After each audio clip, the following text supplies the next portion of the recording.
नमस्कार शेतकरी मित्रांनो, आज आपण मिरचीच्या प्लॉटमध्ये आलो आहोत आणि ही जी मिरचीची व्हरायटी आहे ही बळीराम सेगमेंटची व्हरायटी आहे. हिची लागवड 16 मार्चला शेतकऱ्यांनी लागवड केली आहे. आपल्यासोबत परकडचे शेतकरी सुद्धा आहेत, आपण त्यांच्याशी आता चर्चा सुद्धा करणार आहोत. तर 16 मार्चची लागवड आहेत आणि आपण त्यांना एक ड्रिचिंग दिली होती, पहिली ड्रिचिंग आपण म्हणतो. तर ते ड्रिचिंगबद्दल त्यांना काय अनुभव आला, त्याच्याबद्दल त्याचे काय फायदे त्यांना बघायला मिळाले त्यांच्या मिरची प्लॉटमध्ये, हे आपण त्यांच्याकडून जाणून घेणार आहोत. तर दादा नमस्कार. नमस्कार. आपला परिचय द्या शेतकरी बांधवांना. माझा परिचय केशव पुंडलिक शिरसाट, राणा हिसर खुर्द. माझा मिरचीचा प्लॉट हा बळीराम आहे.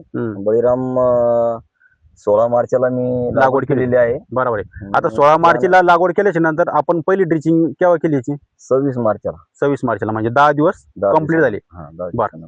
आता बेडवरती आपण अगोदर भेसळ खत टाकले असेल किंवा रासायनिक खताचा वापर केलेला असेल 100%. हो, आपण तुम्हाला पहिली ड्रिचिंग दिली, बरोबर आहे. बरोबर. तर ड्रिचिंग मध्ये आपण सुमोटोमो केमिकल इंडिया या कंपनीचं नेचर डीप दिलं 200 ग्राम. त्यासोबत ट्रायकोड्रामा सुद्धा दिलं आणि त्यासोबत 1 ते 1.5 किलो गुळ सुद्धा दिला. तर याचा रिपोर्ट तुम्हाला कसं काय आला?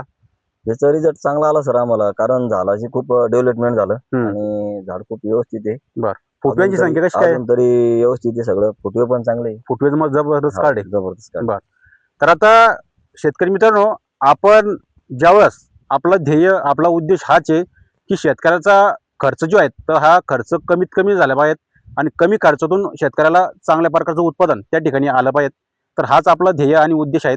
तर आपण शेतकरी बांधवांना सुरुवातीला जी पहिली ड्रिचिंग असते तर ती ड्रिचिंग दिली होती. सुमोटोमो केमिकल इंडिया या कंपनीचं नेचर डीप आहे. याचे जे फायदे आहेत, हे जमिनीमध्ये फॉस्फरस आणि झिंकची उपलब्धता आपल्या झाडाला करून देत असते. त्यासोबत सूक्ष्म अन्नद्रव्याची उपलब्धता आपल्या जमिनीमध्ये शोधून आपल्या झाडाला त्या ठिकाणी देत असते. त्यासोबत आपण त्यांना ट्रायकोड्रामा सुद्धा दिला होता. ट्रायकोड्रामा ही जमिनीतली जी घातक बुरशी आहेत तर ही घातक बुरशी काढण्याचं काम त्या ठिकाणी करत असतं आणि त्यासोबत आपण गुळ सुद्धा त्या ठिकाणी दिला होता. तर याचे रिपोर्ट, याचे फायदे शेतकरी बांधवांना चांगल्याच प्रकारचे आलेले आहेत. फुटव्यांची संख्या सुद्धा चांगल्या प्रकारची आलेली आहेत आणि त्यासोबत पांढऱ्या मुळीची संख्या सुद्धा खूप छान प्रकारे आली आहेत. तर आता आपण याची ड्रिचिंग केली तर याचा फायदा तुम्हाला कसं काय वाटला, अजून काय सांगू शकता तुम्ही शेतकऱ्यांना? फायदा खूप चांगला आला माझ्या मिरचीला. आता फुलं पण बी लागले. तर आपण 25 दिवसामध्ये फुलं बी लागले तिला आता. तर आपण आता याची पहिली ड्रिचिंग केली होती. बरोबर. तर 16 तारखेचा आपला प्लॉट आहे लागवडीचा. 16 मार्च. त्याच्यानंतर आपण ड्रिचिंग केव्हा केली याची? ड्रिचिंग 26 मार्चला. 26 मार्चला. तर त्याच्यानंतर याची ड्रिचिंग केली मग अजून? नाही, अजून केली नाही सर. आता करणार. तुम्हाला फोन केला तुम्ही काल परवा. तर ही पहिलीच ड्रिचिंग झालेली आहे. हा, पहिली ड्रिचिंग. शेतकरी मित्रांनो, पहिलीच ड्रिचिंग झालेली आहे. मिरची लागवड केल्याच्या नंतर 10व्या दिवशी शेतकऱ्यांनी हे शेड्यूल त्या ठिकाणी सोडलं होतं. त्याच्यानंतर आता लोक कोणत्याच प्रकारची ड्रिचिंग त्या ठिकाणी केली नाहीत. तर म्हणजे थोडक्यात सांगायचं म्हणजे असं, नेचर डीप, ट्रायकोड्रामा आणि 1 ते 1.5 किलो गुळचा जे शेड्यूल आपण त्या ठिकाणी दिलं होतं तर त्याचा जबरदस्त फायदा त्या ठिकाणी शेतकरी बांधवांना मिळालेला आहे.